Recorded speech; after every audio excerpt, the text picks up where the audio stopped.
But in my view, these events constituted pressure to intervene in a matter, and that this pressure, or political interference to intervene, was not appropriate. I strongly maintain, as I have from the beginning, that I and my staff always acted appropriately and professionally. I therefore completely disagree with the former Attorney General's characterization of events. It was a compelling testimony from the former Attorney General, Jody Wilson-Raybould, yesterday, and a different perspective from our PM. You just heard Eric Merkley from the UBC Poli-Sci Department. Welcome. What do you make of what you heard from both sides? Because it has become a he said, she said. It has, in a sense, but there's far more credibility on one side of that equation at the moment. Jody Wilson-Raybould has notes. She has texts. What she clearly outlined in her testimony is inappropriate influence by the Prime Minister's office on an independent prosecution. And he needs a better answer than I reject what she said. What do you reject exactly? Is she lying about any of what she outlined?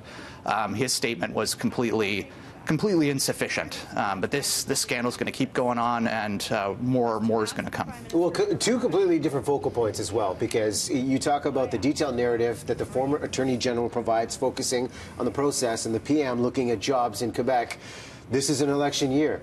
In the testimony, you could feel with the questions, politics were coming into play.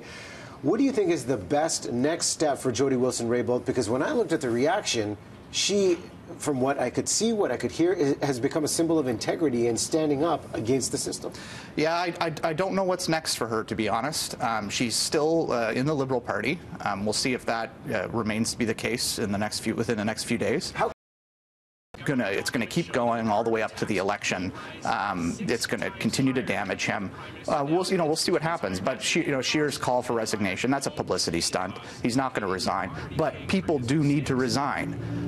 We have pretty serious allegations about political interference from the clerk of the Privy Council, who's supposed to be independent and nonpartisan. From Katie Telford, we'll line up op-eds to support you if you have a problem with interfering in the prosecution. This is all spectacularly wrong. People need to resign. It might not be Trudeau at this stage. Maybe it'll come to that. I don't know. But heads have to roll. This is so rare for Canadian politics. We're usually focusing on the spotlight with the fireworks happening down south. What do you think this does for how things are run in this country? Well, I hope we continue to pay attention to this. And this is a long-running thing that the Prime Minister's office has become more and more powerful over time. We had Justin Trudeau, attack Stephen Harper for this. Too much centralized control. This is the type of thing that happens. And the Attorney General is supposed to be nonpartisan, but they're at the cabinet table. And Jody Wilson-Raybould made a good point that maybe we have to separate those offices. We should have a discussion about that, but we also need to have a discussion about the Prime Minister's office and the power that it wields in our system, because this is unhealthy, and now we're having a situation where there's going to be benefits to corporations for prosecutions. Like, this is nuts. It's got to stop, and ultimately we'll see what happens on that. I'm not particularly optimistic. What do you think is the best thing the Prime Minister could do at this point, given what has been said and shared? Apologize. That's the only play left. She has notes. She has texts. You're either calling her a liar or you're going to apologize. And the first option, you should not take it. So apologize. Hold people accountable. Try to clear the air as much as possible. But this current reaction that he's engaging on, denying everything, saying she's imagining it or whatever he's implying, that this is not acceptable, he's got to apologize. It's not going anywhere anytime soon, this story. I have a feeling you're going to be on the show many a time in the next few weeks. Eric, thanks so much for coming by. Thanks for having me back. Always appreciate the insights. More of your top news stories continue. Let's check back in.